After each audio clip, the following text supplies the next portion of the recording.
Welcome Knightline Live with your hosts Jerry Middleton and Rick Fletcher. Knightline Live is filmed in front of a studio audience.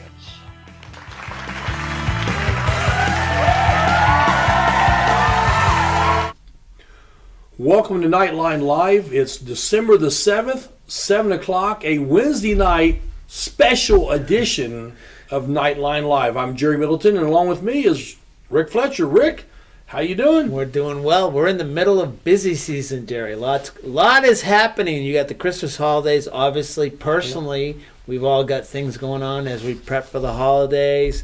And, you know, the sports teams are busy and everybody's busy. We would have been here Monday, but what happened Monday? Well, Monday was the school Christmas party for the employees and so forth. Yeah. So everybody was gone. So I took sole responsibility of running the middle school basketball and freshman basketball games at the same time. And Might be the last time I ever do that. Well, you did a great job, Oh. I'm sure. So what we'll do next year at the staff Christmas party, we'll actually live stream from right there. We'll do the show right from the Christmas party. Yeah. Okay, they can serve us the meatballs, Yeah. and we can have everybody. Steve Luby can serve us, you know, our drinks, and he can be our waiter for the evening. That should, yeah, And that sounds good. And we'll double his salary. Woo, big money. All right, let's go over the NFL scores, the good and the bad, because there's quite a bit of both. All right, what do we say about the most local team, the Indianapolis Colts, Jerry? Losers. Oh my goodness gracious, they are. You know, they were in this game. I'm not a Colts fan, but you know, you watch the games, or at least I do, and they were in this game right up the third quarter. I had to go to bed because it's late. You know, Yeah. We are two old guys production that's now, right. by the way. And I wake up the next morning and I check the score and I see 54 to whatever, and I thought, you got to be kidding me! What happened there? And so they're playing for next year at this point. They're trying to. Oh, yeah. They're going to have to get a quarterback. I can't imagine Matt Ryan's going to come back. No, I mean, there's no way on that. I can't imagine the coaching staff would be back. There's just a lot of things. Of course, the rumors out there are swirling now about Harbaugh coming back. Yeah, And so we'll I would see. doubt he would leave Michigan. Why? He's got a nice gig going on already. Second year in the playoff in a Yeah. row. Beat Ohio State. Yeah. You know, why would he want to leave that? And I know they don't recruit in the NFL, but hey, you know, he's got a good gig going. So the Colts, they lost. They're just kind of probably, I guess, mathematically they're still in the playoff hunt, but realistically They're out. They're out of it. Let's call it what it is. Call it what it is. All right, the Browns, the Cleveland Browns. How did they do? Do we know? They won, right? What's his name? Deshaun Watson. Deshaun Watson came back. He was suspended for up to this point, and the Browns went down to Houston and they won. I'm sure the quarterback Watson got a very warm welcome in Houston, his former team. Yep. They welcomed him with open arms, and no, I'm just kidding. They booed him off the court. So the Bears, they got beat, I believe. There's a surprise. Yeah, the Bears, and again, they've got an exciting player, but they can't get it together. But I'll tell you one team, the crown jewel of this area, the Cincinnati Bengals. The Beagles are doing well. Well, you know, if you're a Bengals fan, you got to be encouraged because they beat the Chiefs. They're a legitimate threat. I mean, they could definitely go back to the Super Bowl. They could win the Super Bowl. There's a lot of teams this year in the NFL. There's a lot of parity. I think you're going to find, you know, even though like the Philadelphia Eagles are, you know, have only lost one game, I don't think they're unbeatable at all. Oh no, they're beatable. I mean, the Colts almost beat them a couple weeks ago, so, and they probably should have. Yep. Should have beat them. So, but I tell you, the Bengals are looking real good. They've got a tough schedule, I guess. I'm not up on their schedule, but I guess they got a tough schedule, you know, throughout the rest of the year. But they're a legitimate threat, you know, especially they keep all their players on the field. Just like, you know, at this time of the year, everybody's hurt, you know, because you've been playing, and NFL's a rough game. Oh, you know, these guys put their bodies through a lot, and so if they can, you know, hold it together and keep their players together. Joe Burrow's a legitimate superstar, in my opinion.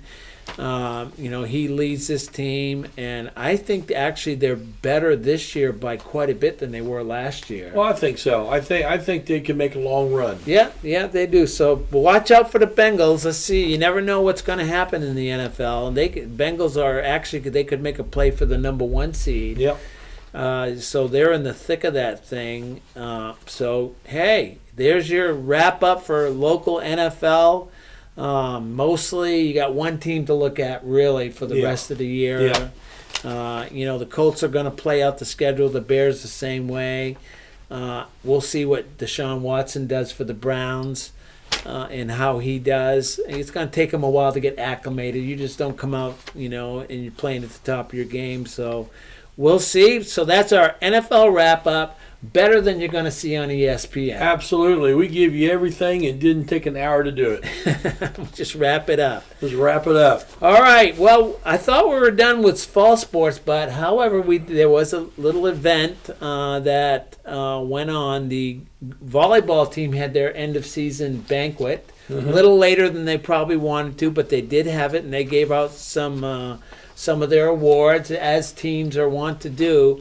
I've often thought about these banquets, Jerry. We ought to make a bigger deal out of them. Yeah. We ought to, do something where maybe we do all teams at once. I don't know. Whatever, we're all open for suggestions. But so anyways, they had their banquet. I was able to snap a few pictures and put together a little collage for them. So let's go to that right now and see what that looks like. You guys can tell me how I did.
Well, Rick, all I got to say is your iMovie how's my skills are looking good. Well, I finally learned how to do it. You got to learn, even old guys in the old guys production, they got to learn to use the new tools. And so I did. And that kind of wraps up volleyball for another year. Now, a lot of these girls will play this winter in a club ball. And there's a lot of opportunity around here, a lot more than used to be. Yes. So you've got a Munciana version of volleyball. I know down at Lincoln they have a club down there that some of our kids have taken part of, and that's the Lincoln coach. I forget his name, but you know his name, Greg. Coach Greg down at Lincoln. Coach Greg at Lincoln. I think he runs that club down there, and so a lot of our kids get to do that, and it's good. You try to. If you want to get good, this is how you do it. That's why in Delaware County, they got that Munciana that's kind of a, wild, well-known club, volleyball club, and they put a lot of teams in those championship games, and they come right out of that Munciana club. So, All right, so good luck to the girls this winter if they're playing. But we'll be looking forward to next year. You know, looking forward to it. We had a lot of fun live streaming there and following them, and we're just now the bar is higher. We've said this before that the bar's being set higher. Okay. Well, we got some archery coming up. Well, here's what's going on. Archery is in full swing. Okay. They're practicing now, and they're going to have what I'm going to term as an inter-squad scrimmage. All right, so green and gold night. Green and gold. We'll call it. We can make it up. Whatever we call it, whatever we want. It's actually going to be an afternoon. Okay, it's December 17th, starting at 1:00. I think that's probably going to be in the auxiliary gym. Yes. That's where they typically practice, and if they have a meet, that's where they go. So according to Brian Richmond, the coach, they're going to try to run this like a real meet, all right? Because there's a lot of first-timers, kids, and then their parents get there, and it'll give the parents and everybody a chance to see, how a meet is run, basically. And it gives anybody who wants to go and watch, there's no charge. It's like, around here, we do scrimmages for all of our sports. This would be like a scrimmage, except it's an inter-squad. So it'll be interesting to just go in there and take a look. You're welcome. Stay out of the firing range. That's all. There are some safety protocols. Yes, there are. In archery that you're not going to get like in basketball or anything else. But so go there. I'm going to try to be there if we can. We'll actually be we have a game that morning, a girls' game that we'll be broadcasting. Hopefully we'll be done by then, but I might shoot over there, maybe even get some footage that we can show on a live, on a Knightline here. So that's December 17th at 1 p.m. in the auxiliary gym over at Northeastern. And there, according to Brian, there was, at least at the start, like 65 shooters. A lot of them. A lot of kids. So there's a lot of interest in it, a lot of involvement. So get out there if you're not doing anything. Take an hour or so. I don't think it's going to last very long. These meets are usually they're pretty quick. Pretty quick, 45 minutes to an hour, just so you can go see what's going on, and it should be a lot of fun. All right, Jerry, we're going to take a break. Right. We're going to hear from our Gold Level sponsors, and when we come back, we're going to talk about reffing. Yes. All right? And we're going to have a very special guest. Okay? That's what I've heard. That's what you've heard. You've been informed. Yeah. Or warned. Or warned. All right. This is Knightline. We'll be back after these messages. 13,000 feet has a way of testing a man's soul. After all, you were never meant to take on such an endeavor. That long drop is what separates human from superhuman. That fear is the only enemy, the only thing keeping you from feeling that power in your bones. And here we are, right here, right now. Let's fly. You're good at motivation, we're good at your insurance. Start with Indiana Farm Bureau Insurance and stop knocking on wood. KOA exit 151A, registration in the general store.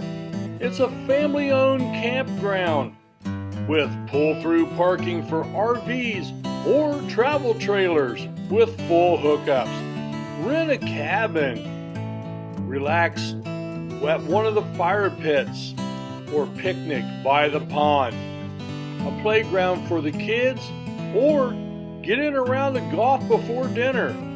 Take a water-soaking hayride, lay out by the pool, and then take a dip.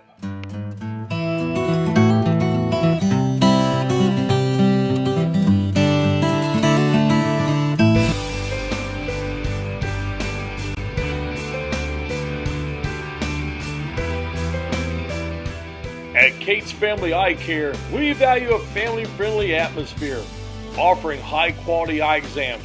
Our expert staff utilizes the latest techniques in eye care. We have a large selection of affordable glasses that are unique to our area. We are proud supporters of the Northeastern Knights and wish all the teams the best of luck. Go Knights! Coming together every day to make a difference for you, for me, and everyone in between. Because at Dot Foods, when we celebrate each other's differences and work together to make the community a better place, we become great together. At Dot Foods, what matters to you matters to us, where communities matter. Dot Foods. Dreaming of having more space? With a mortgage from First Financial, you're golden. We keep things simple with friendly, personalized service from application to closing. We'll help you find the right mortgage loan to fit your unique needs. Plus, you can qualify for relationship pricing with an eligible checking account. And since we live in the communities we serve, you can count on our local knowledge to make sure the pieces fall into place for an on-time closing. So stop dreaming and start moving with First Financial Bank. Welcome back to Knightline. It's Wednesday night. We're here on a special night, only because we couldn't get our crew together on Monday night. So here we are on Wednesday night. We have a very special guest, and our special guest right now is going to be our very own Jerry Middleton, because we're going to do a section on refereeing Jerry. Well, thanks for inviting me, Rick. You are not eligible, by the way, for the Subway thing, because you are an employee. An employee of Knights Broadcasting Network is not eligible, so I have to make that clear right now. All right, so let's talk about reffing. Just you've had a lot of experience reffing for many sports, many years. How long have you been reffing? This is my 44th season. All right, so you've been at it a long time. In the sports that you do are what? Baseball, basketball, volleyball, and football. I really don't do football anymore. Okay. I worked 4 or 5 state finals in football. Okay. So I really don't do football much anymore. Okay, but you have a pretty heavy basketball schedule Absolutely, this year. yes. And you did do some volleyball because you were gone sometimes. In baseball, I know you do a few games here and there. All right, so tell us about what it takes, Jerry, get into the mechanics of what it takes to be a referee. Well, there is a major referee shortage right now. Yeah, absolutely. And a lot of that, the average age of a football official in Indiana now is like 58 years old. Yeah. That's the average. And they're getting slower, too. And getting slower, older, and people are retiring.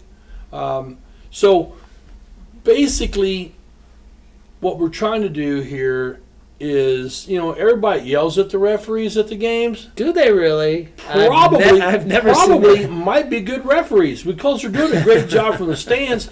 They need to get out and get involved in refereeing. Because, there are games getting canceled because there's no referees. Yeah. And which is sad for the kids when you think about that. Yeah.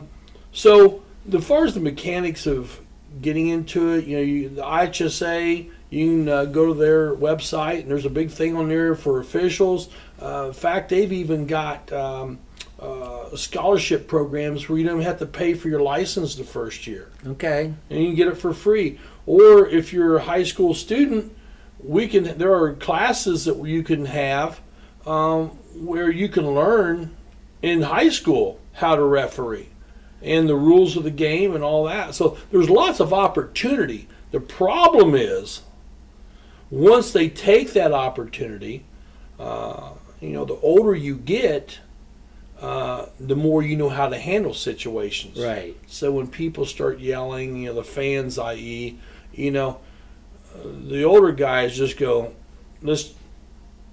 Yeah, definitely on and again, I want to say I refereed football for probably 15 years, and as a very first year ref, I did what we called a PAL league, and that's young kids, okay. And I had a couple of fans threaten my life coming over the fence, and so those things it's nuts, okay. Those things should never happen, and it's not the norm, okay. But you do get people get excited.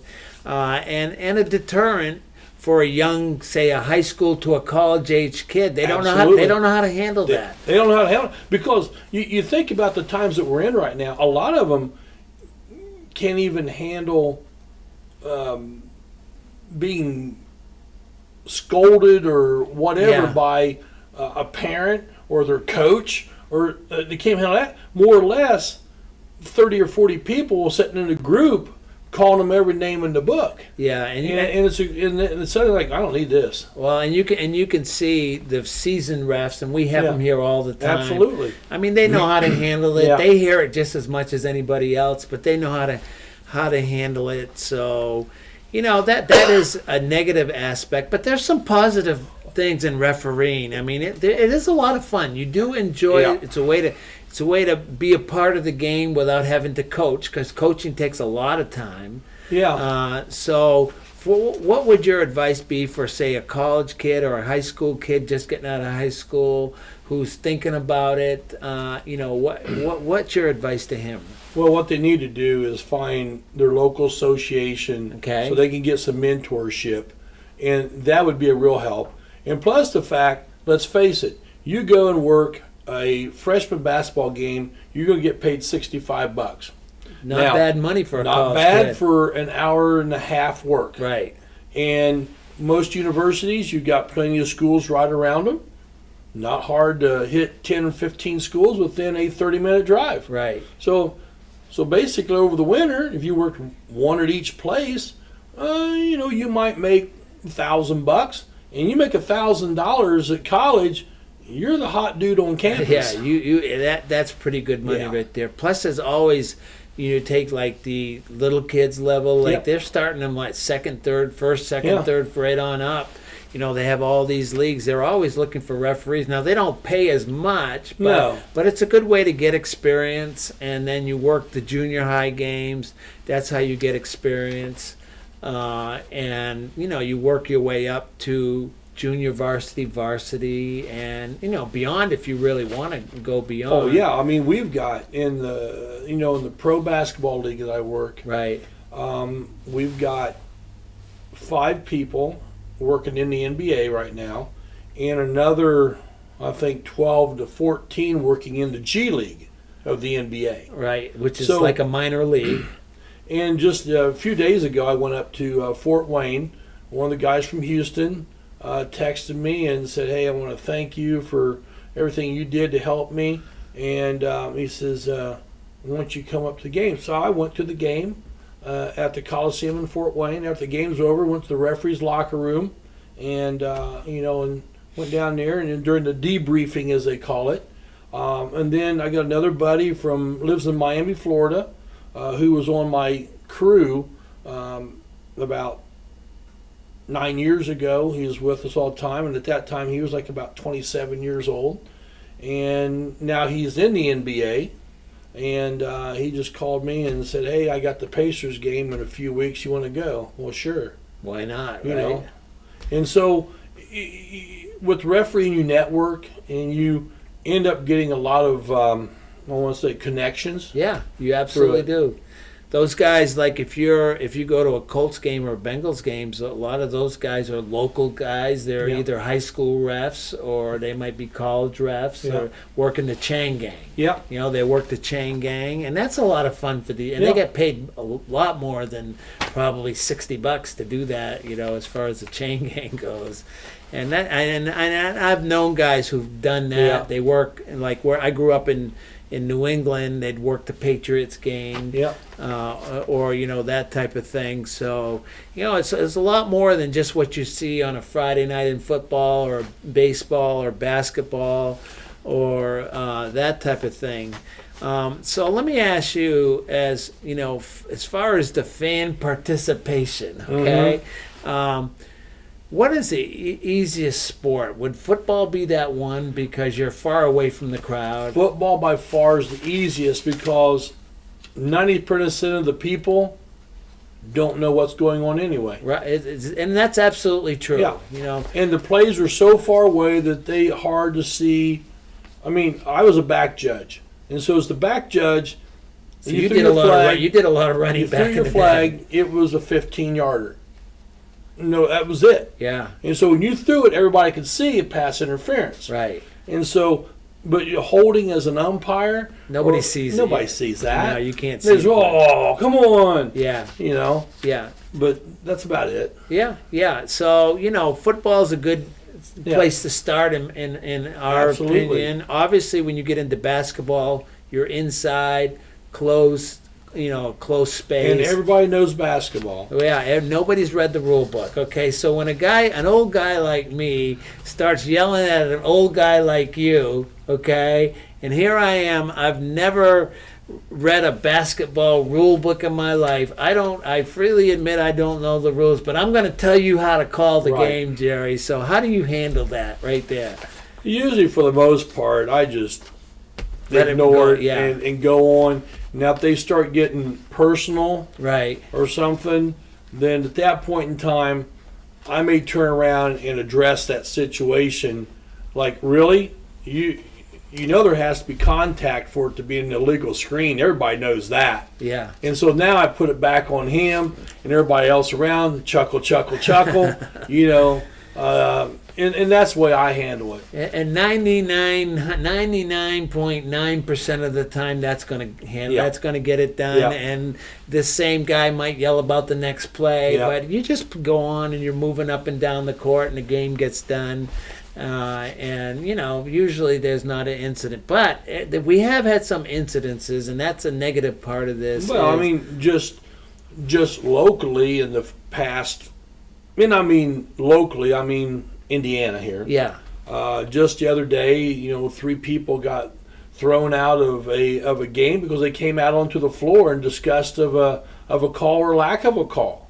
And I know a game I was at the other day, I was just watching because at the next game, 2 fans got thrown out. I mean, so far this year, there's like 258 ejections in the state of Indiana. Is that players and fans? That's players and fans and coaches. Okay. 258. Yeah, that sounds like a lot, because it's rare that we'll go to a Friday night or Yeah. a basketball game and see somebody ejected. And we haven't even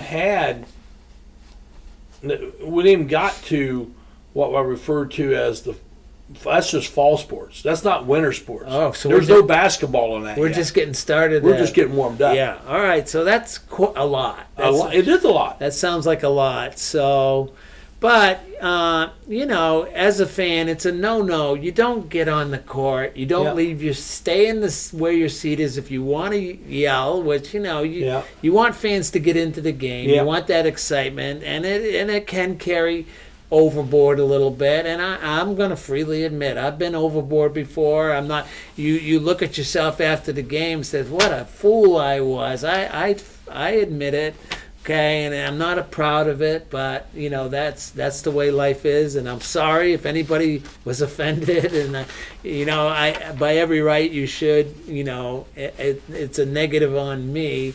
But don't ever leave your seat or the stands. Don't get onto the floor. Don't be personal toward the ref. If you have a question on a call, a lot of times if there's a break, the referee will turn around and tell you. Yeah. That because I was at a tournament one time, and it was basketball, and I thought we had a situation where there might have been a traveling, but the referee was a little break. He turned around and he said, "No, it wasn't because of this." Well, thank you. Okay, I didn't know the rule. Yeah. All right, and what you have to understand is referees study. Okay, they know the rule books.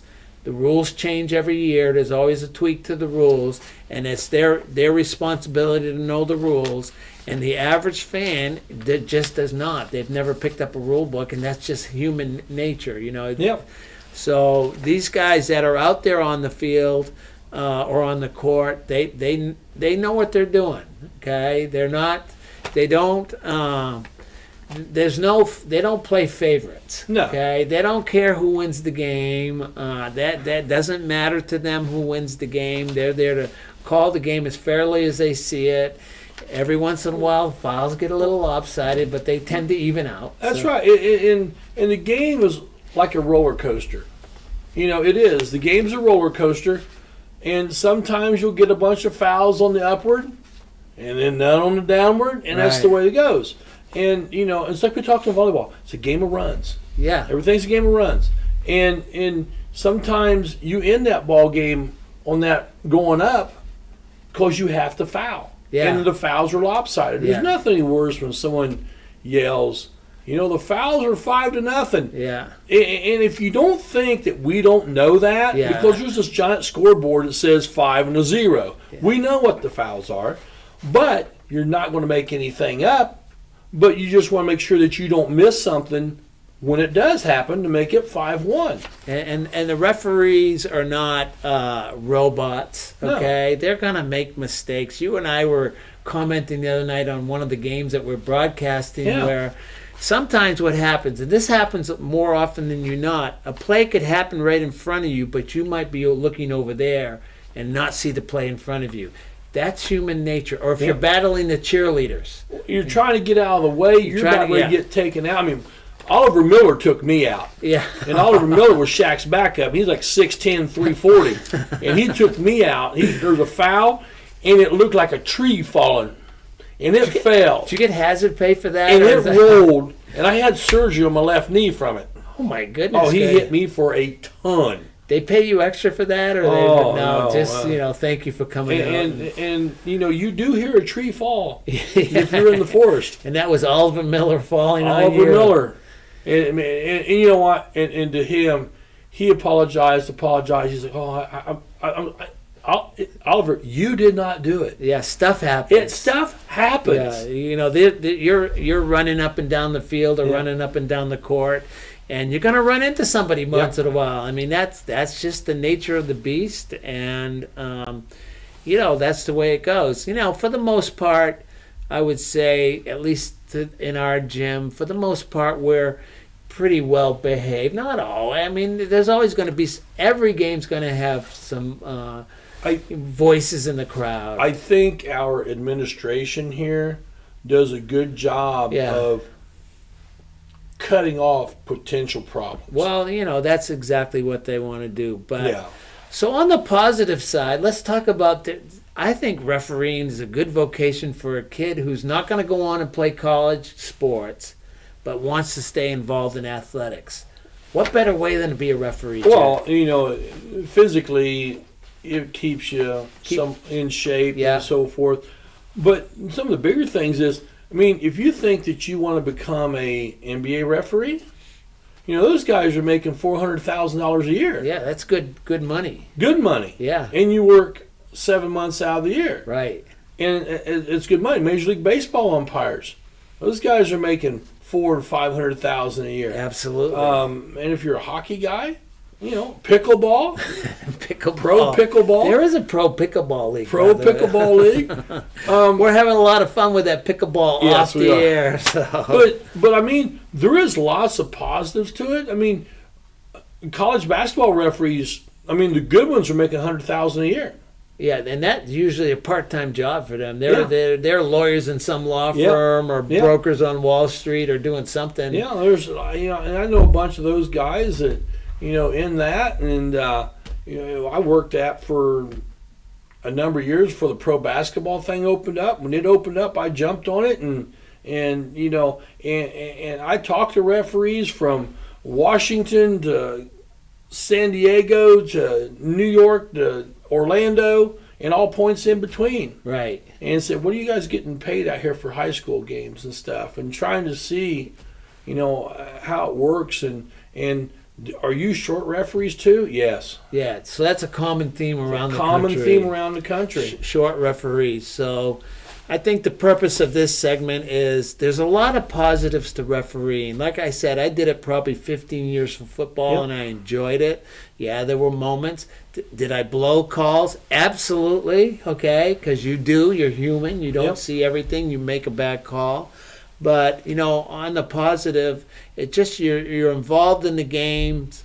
It keeps you keeps you going, and I think it's really a good vocation for those who are seeking to continue their athletic career without going into being a coach, or you're not going to play anymore. So we had tell you just a quick story here. Michael Ray Richardson, a former NBA guy and all that. He's a coach at Oklahoma, and I'm out there, and I've known Michael for quite some time. I toss the ball up, and I no sooner toss the ball up, he's yelling at me. He's just laying into me. And I'm like, good grief. We just got started. And now the fans they're yelling at me. So finally I get in front of him, I said, Michael Ray, I said, what are you doing? He says, Jerry, it's entertainment. And I'm like, okay, fine. And there is that, especially in professional basketball. And so we made about 4 trips down the floor. He stood up again, started yelling. I attacked him from across the floor. He says, Jerry, I didn't say anything. I said, it's entertainment. And so we've been really good friends ever since. And he saw me at Kansas City a few years ago. He was there scouting for the Denver Nuggets. Right. And he came out, walked out on the floor, gave me a big hug, and so it's meeting people like that, and they remember you, and funny stories. And it's just a good time. All right, so one of these days, to wrap up this segment, Jerry, we're going to put together a video of your best moments of refereeing where you hit the floor or you go... Well, that happened in Rochester, New York. I did see the video, by the way. Game 3 of the finals. And I took an elbow from a kid that played for Washington. He hit me right here, right on the side, and dropped me. And the announcers are like, uh-oh, this isn't good. And the chief of staff of Rochester Memorial Hospital came out and was checking me out. And finally I got up and like that. And the coaches came over and he said, are you going to be able to continue? I said, yeah, sure. And they said, all right. And they just walked away. That was it. So, well, you continued. I'm sure you did a good job. Yeah. All right. Well, thanks, Jerry. If you have questions, talk to Jerry. It is a fun thing to do. It is a fun thing to do. It's really enjoyable. Just talk to the old timers. They've been doing it for a while. They stick with it because there's a reason. They enjoy doing it. So, all right. We're going to take a break. We're going to hear from our Gold Level sponsors. You're watching Knightline, and we'll be back after these messages. Do you need assistance and you don't know where to turn? We can help. From fixing meals, medicine reminders, personal hygiene, rides to appointments, someone to talk to, and much more. Guardian at Home Servicing, all of Wayne County. All you really want is for your loved ones to enjoy life. Harmon sheds are custom built to your specifications and needs. But wait, there's more! Harmon sheds build privacy fences, decks for your pool, beautifully designed decks for all around your home, and detached pavilions. Let Joe and the crew do all the work, so all you need to do is relax.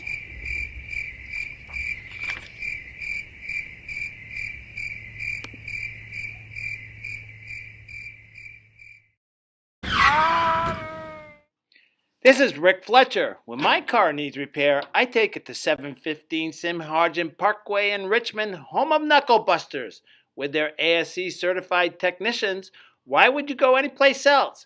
They repair domestic and imports, air conditioners to Z-bars. Knuckle Busters Auto Repair. Call 765-488-1470 and tell them to go Knights! With local BTV, it's easier than ever to view all that WCTV offers. I can now stream local government meetings direct to my TV. Now I can watch local programming right from my phone. I can easily view recorded and live events on my computer. With a few clicks on any device, you're ready to view WGTV Channel 11, WETV Channel 20, and WCTV Channel 21. With local BTV, you're able to stay entertained and informed. Hey there, my name is Gibson, and I would love to invite you to LifeSpring Students. That's our youth group at LifeSpring Church, which is just south of Northeastern on 27, and we meet from 7 to 8:30 on most Thursdays, but the doors open at 6:30. It's a great way to get to know more about God, meet some friends, as well as get to know about yourself some more as well. Plus, It's a lot of fun. We usually have some basketball and dodgeball, along with some other activities. And if you want to know more, check out lifespring.tv/students. Welcome back to Knightline Live. And I just want to put out there, Rick, that our executive producer, Blake Hampton, he is an archer. Now, or an archery or a shooter or whatever they call themselves. I want to let him shoot an apple off the top of my head. We're going to do that live, okay? That's going to be live. We're going to show that. We're going to look forward to that. Yeah. So Blake Hampton, give him a pat on the back. He's an archer or a shooter, or he participates in archery. And we're just finding this out tonight, Jerry. We've been talking about archery all this time, and Blake's finally telling us, yeah, I do archery. Okay, now we know. We got a little girls basketball. Girls basketball. We're going to talk about a couple games. The ladies went up to Jay County last week. Yep. Played a very good Jay County team. They're going to be, I think they're highly ranked in 3A. And they're a good team. They're a very good team. We lost by probably 11 or 12, maybe 11 points. But the Knights played tough against them. Well, they played tough. They had a problem with turnovers. You know, if they could have cleaned up the turnovers, it probably would gone a lot better for them. But that happens. You know, Jay County, they're quick. They're well coached. They're going to go probably, I don't know what sectional they're in. I'm not familiar, but they're probably going to have a shot at their sectional anyways. I think they go to Newcastle. Yeah, do they really? Yeah. All right, so they should definitely have a shot at that. That's a long travel for them if they go down there, but I guess in a 3A, that's kind of common. You have to do that. But, you know, you get the experience. That's why you play these teams like Jay County. You're prepping for your own tournament, you know, your own sectional, your own regionals, okay? Because you want to play those teams that are, you know, potentially bigger, better, faster than you. Absolutely. Because that gives you a chance to up your game. So you try to play as many of those games as you can. Now, this is a Jay County team that beat Winchester by almost 30, I think. So, you know, the ladies, they hung in there. You know, they had their chances to come back. There's, you know, in these games, you have a chance to come back, and they were fighting. They were definitely fighting, but not to be. You know, they lost the game, but hopefully, in losing a game, you win by learning. Okay? Absolutely, that's what you want to do. The Lady Knights are still pretty young. They're, you know, a young team. Excuse me. And they're starting, I think, Jerry. You see signs of them really coming together now. Okay, they're really starting to bring it together. Last Friday night was a big night here at Northeastern with girls basketball. Absolutely, girls basketball. A couple things. First of all, the Knights entertained Centerville. But that was Sierra Burton night. Yes. And it was an emotional night, really, at the gym. Now, first thing, the place was absolutely packed. You had first responders were here. You had alumni of Sierra, you know, teammates of Sierra Burton were here, and there was a lot of them here, too. As a matter of fact, Mark Kirkhoff was my broadcast partner that night. Half the time he was off talking to a lot of his former students, so I had to corral him to bring him back on to the broadcast booth. But you know, that was part of the thing for him, is he got to see a lot of these former students, and that was good for him. But it wasn't. They had a nice display, a nice video presentation. It was very well done. Congratulations to the staff, the girls' staff, Cody and his staff, putting that together. There was a nice jersey presentation made to the family of Sierra. If you get a chance, you can go back. We ran that whole thing when we did the live stream. We ran the whole thing, so you can go back and search on the ihsaatv.org, search Northeastern, and you can go get that game and watch that, because it was very well done. It was very emotional. A lot of police officers were in the crowd, and it was just a very well done event. You know, from Centerville and from the Northeastern side. So, you know, congratulations to the team that put that together. They did a very good job. You know, congratulations to them. There was a ball game. against Centerville. Now, what you have to understand about Centerville is they've been building. They're a building team, and they've improved. They're much improved from the previous year. Much improved team. They've won a few ball games this year. I don't know what their record is, but they came into that game. I think it was like 4-4 or something. Yeah, so they were like 500. Yeah, so they're starting to put it together, and it's a lot of times with these. When you're trying to build a program that's coming, let's face it, they've had some tough go here. Oh, yeah, absolutely they have. They are, it takes a while to get out of that, and they've been, working on trying to build. And this year, now the Knights won by a lot, okay? But still, I came out of that looking at Centerville. Now, we're homers for Northeastern, and here we are talking about Centerville. They were very improved, and they got some kids to build on. And I think what you want is the conference to be competitive. It'd be nice to have a battle night in and night out. Yeah, you don't want. I don't want to use the word cakewalks. Yeah. I don't want to use that. I want to say you want things to be competitive. You Absolutely. want it to be a game. Yeah. And I tell people, some people said, well, this and that about. I said, let me tell you something. It takes a shorter time to go down the mountain than it does to go up the mountain. Yeah, it takes a long time to go up the mountain. And once you go down the mountain, you better plan on a long time going back up. Yeah, we've seen that around here with girls basketball. Yeah. We've gone through some very dry times. Now we're at a point where we've been to 3 sectional championships in the last 3 years, and hoping to, bust through this year on that one. Well, and we had in volleyball. Don't forget, volleyball was some lean times. Lean times, and now they were sectional and went to the regional championship for the first time ever. Yep. So, but it does take some time to climb that mountain.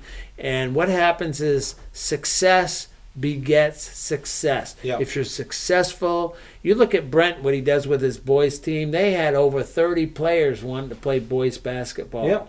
Okay, that's what happens. I heard there's over 65 players that have signed up at this point for football. Oh, yeah. All right? I mean, that's a tremendous number right there. Absolutely. So it takes time to get there, but, hopefully getting back to the ball game, the Lady Knights were in control the whole game, and they were able to take care of business. Now, we had a player of the game for that night, a Subway player of the game, as we do, and that was Ava Mikesell, and we have her here on tape, so let's go to that, Jerry, and see what Ava had to say. Welcome back to Northeastern High School, and we are joined by the Subway player of the game, Ava Mikesell. So, Ava, I think this is your first Subway Player of the Game award for this year, correct? That is correct. And after watching the boys play last night, what was the girls' thought of coming in playing against our rival Centerville? Well, we didn't want to be overly confident, but still confident. We didn't want it to turn out like the boys did, so we came out strong and kept it up. So I think the votes came in for you because you had, I think, 3 3-pointers, but you were also very active on defense. So kind of talk us through what your goal was at that top of that press today. Well, we were trying to get as many steals as we could for fast breaks, and then once we got that lead, we wanted to practice on our plays and focus on those, but we wanted to get those steals and take them up. And I don't know if we have an official statistic on how many steals, but I'm sure we'll get those from Coach Dudley later. And this is our 3rd conference game, correct? That is correct. So what do we look forward to here in the next couple weeks from the Lady Knights? Well, we play National Trail. That's our next game, and we're looking forward for another win, hopefully. Okay. And I think this win brings us up to 4-4 on the season. So congratulations on the Subway Player of the Game. We look forward to seeing some more great basketball from our Lady Knights, and we will be back in just a few moments. Miss Ruby's my favorite teacher. Back to you. And welcome back. Well, Rick, Ava, I'll tell you what, she gets on a roll, she's on a roll. Yeah, she packs a lot of power into that small frame of hers. She really does. Not only she can shoot from the outside, but just going to the basket, no fear, going into the paint against the bigs. And we saw that last year as a freshman, and it's the same thing this year. In that Centerville game, Jerry, there was a lot of balanced scoring. You had a lot of players, 12, 14 points, and that's what you want. You want that balanced scoring. So if they can continue that, there's going to be a lot of success here for girls basketball. They did go to National Trail last night. We're going to talk a lot more about that game next Monday night when we're back. They did win. We will say that. This weekend, the Lady Knights on Saturday will go to South Adams and Bern. Home of the Starfires. The Starfires. And you might ask, what's a Jerry, Starfire? what's a Starfire? What's a Starfire? We learned that last year. It's a car. Yeah, it is. And we didn't know that. I didn't know that. So they're going to go up there. Now, South Adams, this will be a good test for the Lady Knights. Absolutely. So they'll go up there and see if they can continue that improvement, continue to coming together. They're really, they're now almost, they're 5-4 at this point. This will be their 10th game. They're into their season. So this is a time where they're really going to pull together. And we'll talk more about the National Trail game next week. But if you get a chance, go up to Bern. It's a nice place. It's a very nice town. That's a noon tip, for JV. So that's an afternoon game, so you can come back and do your thing on whatever that is on Saturday night.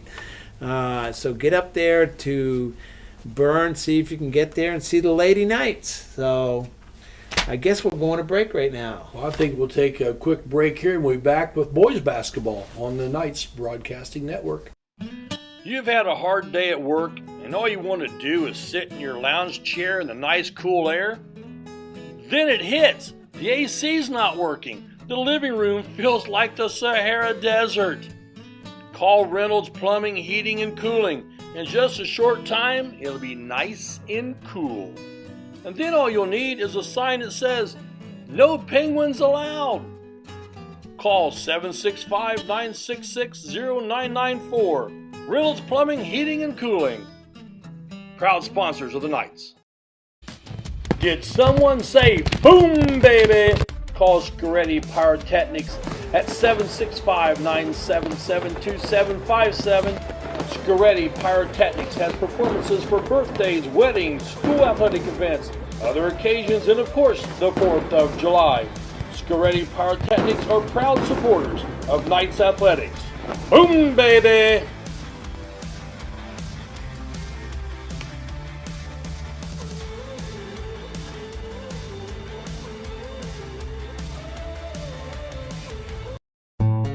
Smith, McQuiston, and Webster Funeral Home has proudly served the Fountain City area since 1886. From the time you walk up the steps, Funeral Director Keith Webster's goal is to carry forward the legacy of personal service established by the Smith and McQuiston families. Using modern technology and good old-fashioned attention to detail, we will strive to earn your confidence in us by treating families the way we think we would want to be treated. Smith, McQuiston, Webster Funeral Home.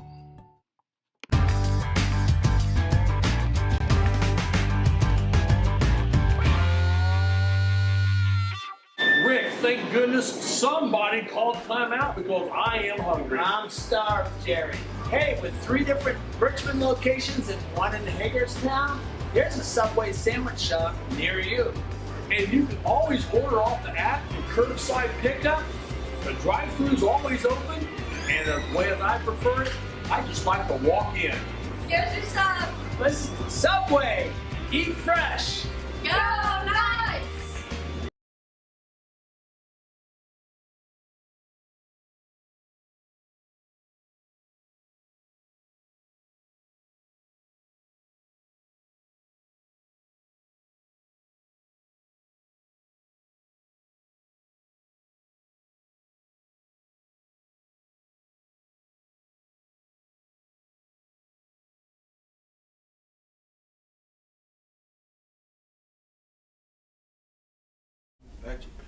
Welcome back, and once again, always make sure you patronize our sponsors. Yeah, absolutely. You know, we appreciate all of our sponsors, our gold level sponsors. You know, it's because of them we're able to do a lot of these things that we're doing. So we appreciate it, and if you could go patronize them, they would appreciate it. Boys basketball, Rick. All right, so something's going on this year. There's a freshman team, just dedicated freshman team. So I had a chance to go out and I shot some video of their game, and I was able to interview a couple of the freshman kids. Now, what happens is the first time these kids do this, they get all nervous and they're smiling and they're laughing, but it's good for them to get used to this. It'll help them down the road. So our executive producer's got his finger on the button right now, and he's going to show us this video of this freshman game and that interview with Caleb Moore and Cooper Klein. All right, so let's go to that right now.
All right, we're here at the high school and we just watched a freshman game against Newcastle. The freshmen defeated the Newcastle freshmen 37-21. I'm here with two newcomers, Caleb Moore and Cooper Klein.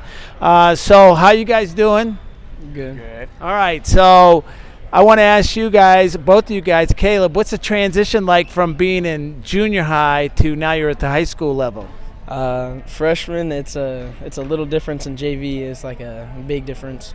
Yeah. How about you, Cooper? What are your thoughts on that? JV's a bit more intense and more structure. Yeah. So you guys are referencing you play on this team, but you also see some action on the JV team. So what are you learning? Tell me what you're learning, Caleb. I'm learning to play better defense and moving the ball around and taking good shots. All right. How about you, Cooper? I'm learning to be stronger with the ball down low. Yeah. You guys play other sports? Yeah. Okay. What do you play? Baseball. Baseball. How about you, Cooper? Baseball and cross country. Cross country. How about football, man? You guys are big. Any thoughts of playing football, Caleb? Yeah. A thought? We have Wes Solers around here somewhere. We could bring him over and sign you up right now. All right. Good luck, fellas. I appreciate that. All right. That's Cooper Klein and Caleb Moore. And back in the background, we got Steve Luby. He's always hanging around anyway. So back to you guys. Well, Rick, that was some good video there from National Trail. I think that was from here. Oh, from here? Oh, yeah. That was the Newcastle game where we lost by 7. Yeah. And then they go to National Trail and win by 7. Well, yeah,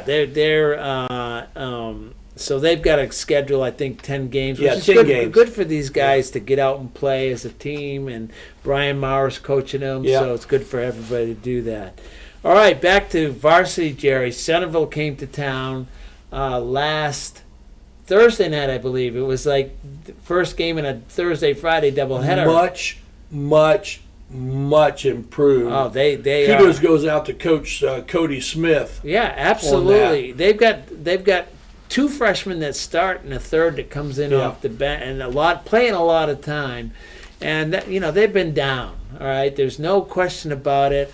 And they gave our guys every bit they could handle. And they were leading at halftime, leading at the third quarter, I think, or as close. It was a 3-point game. It was an 11-point ball game midway through the third. Yeah, they were up. Centerville was up. And then we started chipping away at it. And then it really wasn't until midway through the fourth where it was really decided. Yeah, absolutely. So Centerville, I don't know, and I know they were or are on a long losing streak, but they're going to win some games this year. They're going to beat some teams, and they're young, so they're probably an up-and-coming team. Our guys did prevail by 15, probably. They were able to take that game. So, it's a conference win. That was their first conference win, so they're 1-0 in the conference. Day Lundy was the player of the game. It was actually him in the third quarter that started that comeback. Yeah. So he was our player of the game, and as we try to do, we've got him on video. So let's go to Blake. Blake, you awake over there? Yes, Blake is ready. So let's go to Blake, and he's going to bring that video to us. Welcome back to Northeastern High School. The Knights defeat the Centerville Bulldogs 57-42. Now it's time for our Subway Player of the Game. Subway with 3 locations in Richmond and 1 in Hagerstown. Subway, eat fresh, and I'm here with Day Lundy, Player of the Game. And Day, welcome to Northeastern. How you doing? I'm doing good. All right, so in that third quarter, you guys were struggling really, but you came up and you hit some shots and just almost single-handedly brought your team back into the ball game. So tell us about that. It was just really that, my teammates was cheering me on, helped me, gave me the confidence that I needed to make those shots. Well, it looks like you're going to be an important part of this team going forward. What do you see your role as? You're not starting, but you do come in off the bench and play quite a bit. So tell us about that a little bit. I could really do everything. I'm just a team player. Whatever I need to do, I will. All right, well, congratulations. Subway Player of the Game. Hopefully we'll see you up here again. All right, folks, that was Day Lundy, sophomore here at Northeastern. That's his welcome party here to Northeastern tonight. And we'll be back. Jerry and I will be back after these messages to wrap this one up.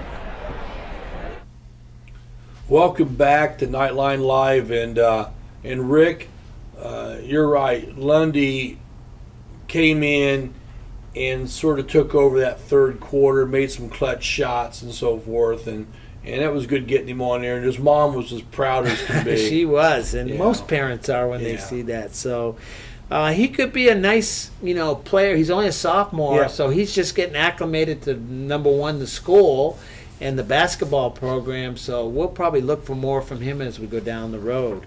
Last Saturday night, we stepped up in class, went down to Greenfield Central.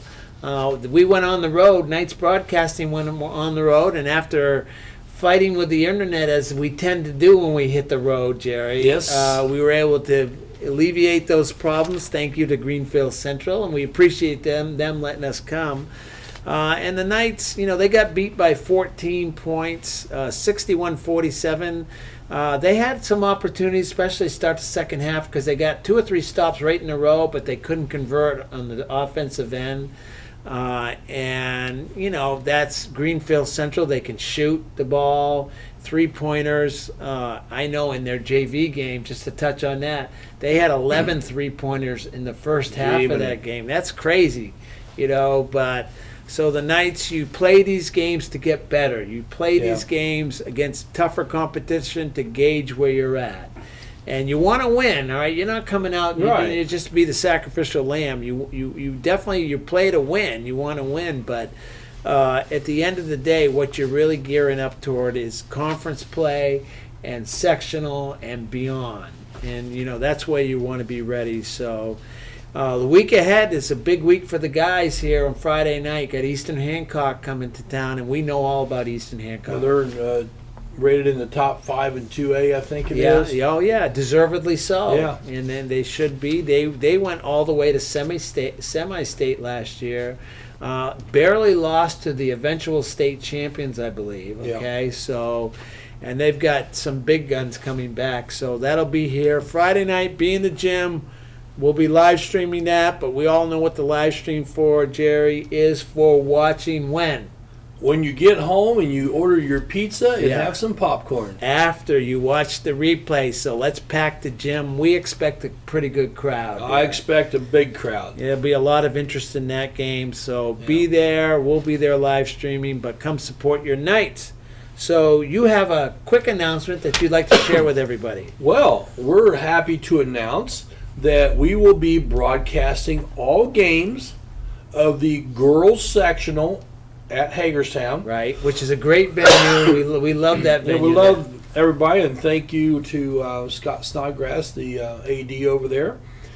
And also, we will be broadcasting all games of the boys sectional at Shenandoah, and thanks to the AD Todd Sikowski for that. All right. And so we've got them all. We've got them all. Maybe that goes to we've been doing this for a while. We have an idea what we're doing. No, we're not perfect. Nobody's perfect, but you learn a few things along the way. Rick, we're darn close. We're old. All right. With old comes what? Experience, right? Perfection. All right. Well, what do you got? I think that's it. We were a little over time, but it's fun when you're having fun. We had a great guest today. Yes, we did. We had a great guest. We'd like to thank our guest because he's not taking our subway with him. So, well, shoot. Well, Rick, the nice thing about our broadcast that we're doing now is we've got a lot of students involved. Yeah. And that's what it's all about. And we want to get students involved to get them to think about broadcasting and so forth as a career, and or just to do it for fun at college. Yeah, and it's a lot of fun. Yeah. We've had a lot of fun, and you talk to the kids that are involved. I think they enjoy it too. So, well, for Rick Fletcher, I'm Jerry Middleton, and remember, we'll be back Monday night, 7:00. Same location, same bat time. And I think it's time to say night, Gracie. Good night, Gracie. All right. It's been another good night.